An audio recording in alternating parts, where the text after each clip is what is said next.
আপনার ভিতরে যদি দেখেন আপনারা এখন পর্যন্ত এই যে পানি আমরা নামাচ্ছি, দেখেন এগুলোতে একেবারে পানি ভর্তি হয়ে আছে। এই যে পানি একেবারে দেখতে পাচ্ছেন, এই সবগুলো আমাদের হচ্ছে খুলতে হবে, শুকাইতে হবে, পরিষ্কার করতে হবে এবং হচ্ছে সব লাইনগুলোতে পানি ঢুকে গেছে। এখানে কনসাল বোর্ড ড্যাশবোর্ডও পানি ঢুকে গেছে। আসসালামু আলাইকুম, আমি নিয়ন, স্পিড অটোকের পক্ষ থেকে আপনাদের সকলকে স্বাগত। আজকে আমরা আলোচনা করব টয়োটা প্রিয়াস হাইব্রিড গাড়ি নিয়ে। তো আপনারা দেখতে পাচ্ছেন আমার সামনে একটা ব্যাটারি খোলা আছে এবং আমার পিছনে যদি দেখেন আপনারা দেখতেছেন যে একটা পানিতে ডুবে একেবারে হচ্ছে পুরা সবকিছু আমাদের খুলতে হচ্ছে। তো এই গাড়িটা আসলে যে আমাদের এখন বর্ষার সময়টা চলতেছে, পানি সব জায়গায় উঠে গেছে। যদি দেখা যায় যে চট্টগ্রামে অনেক, বান্দরবনে পানি উঠছে, আবার নারায়ণগঞ্জে হচ্ছে কিছু জায়গায় হচ্ছে পানি উঠে গেছে, ঢাকারও বিভিন্ন জায়গায় ছোটখাটো পানি উঠছে। তো এই পানি আসলে আমরা গাড়িগুলা বা বেসমেন্টে যে পার্কিং গুলা আছে, যেগুলো হচ্ছে রাস্তা থেকে অনেক নিচু লেভেলে পার্কিং আছে, সেই পার্কিং করা হয়েছিল এই গাড়িটা। তো ওই জায়গায় পার্কিং করাতে দেখা গেছে যে ওখানে গাড়ির টপ পর্যন্ত হচ্ছে পানি উঠে গেছিল। তো পানি উঠাতে এই গাড়িটা সম্পূর্ণ পানি ঢুকেছে এবং হচ্ছে গাড়ির যে ব্যাটারিটা আছে, দেখেন আপনাদেরকে দেখাই আমরা আগে যে ব্যাটারিটাতে কিভাবে পানিটা ঢুকছে।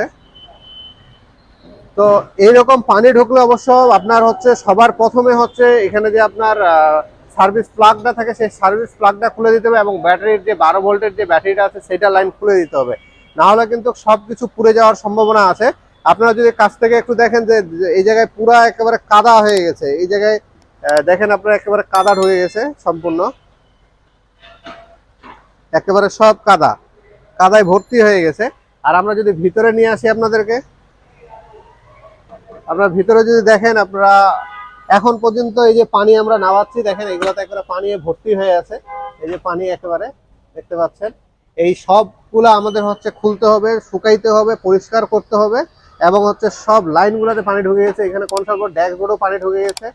জানি না এটা গাড়ির আপনার হচ্ছে কতটা ভালো কাজ করা যাবে।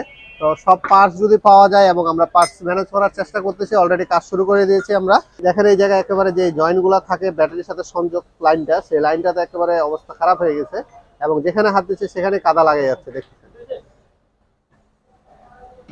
আমাদের পুরো গাড়িটা খুলতে হবে, ড্যাশবোর্ড থেকে সবকিছু আমাদের খুলতে হবে, গাড়িতে কোনো কিছু রাখা যাবে না এবং সব শুকাইতে হবে। চেষ্টা করবো যে গাড়ির যে পার্টস আছে সেই পার্টস গুলো সবগুলা যেন ভালো থাকে। দেখেন একটা কনসাল বক্সের মধ্যে মনে হয় মাছ চাষ করা হয়েছে, এরকম হয়ে গেছে পানিতে।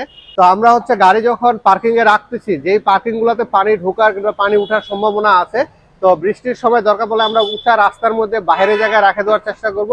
এই কাজটা আমরা একটু দ্রুত করবো এবং হচ্ছে এই কাজটা না করলে কিন্তু এই ধরনের ঘটনা ঘটে যাবে। তো আমরা উঁচা জায়গায় রাখার চেষ্টা করবো সবসময়। দরকার পড়লে রাস্তায় রাখেন, উপরে ভিজুক বাইরে ভিজুক সমস্যা নাই। দু একটা পার্ট যদি চুরিও হয়ে যায় তাও সমস্যা নাই, কিন্তু আপনার যদি এই রকমের সমস্যা হয় তাই সেক্ষেত্রে কিন্তু আপনার গাড়ির হচ্ছে একটা বড় ক্ষতি হয়ে যাবে। তো আমরা এই জিনিসগুলো একটু সতর্ক থাকবো, যেহেতু বর্ষার সময় চলতেছে আর আমাদের হচ্ছে বিভিন্ন জায়গায় হঠাৎ করে পানি উঠে যাচ্ছে, সেই দিকগুলো আমরা নজরে রাখবো, রাখে আমরা সাবধানে হচ্ছে গাড়ি চালাবো কিংবা গাড়ি পার্কিং করব। তো আপনারা আমাদের সঙ্গে থাকবেন, আমরা এই গাড়িটা যে কমপ্লিট করতেছি এবং কতটা সাকসেস হচ্ছে সেটাও আপনাদেরকে দেখাবো আরেকটা ভিডিওর মাধ্যমে। তো আপনারা সেই পর্যন্ত অপেক্ষায় থাকবেন। তো আশা করি আমাদের ভিডিওটি ভালো লাগবে। যদি ভিডিও ভালো লাগে অবশ্যই আমাদের চ্যানেলকে সাবস্ক্রাইব করে রাখবেন এবং সাথে থাকা বেল বাটনে চাপতে ভুলবেন না। আর যিনারা ফেসবুক পেজের মাধ্যমে দেখছেন অবশ্যই পেজটিকে লাইক দিয়ে রাখবেন এবং আমাদের সঙ্গে থাকবেন। ধন্যবাদ, সকলে ভালো থাকবেন।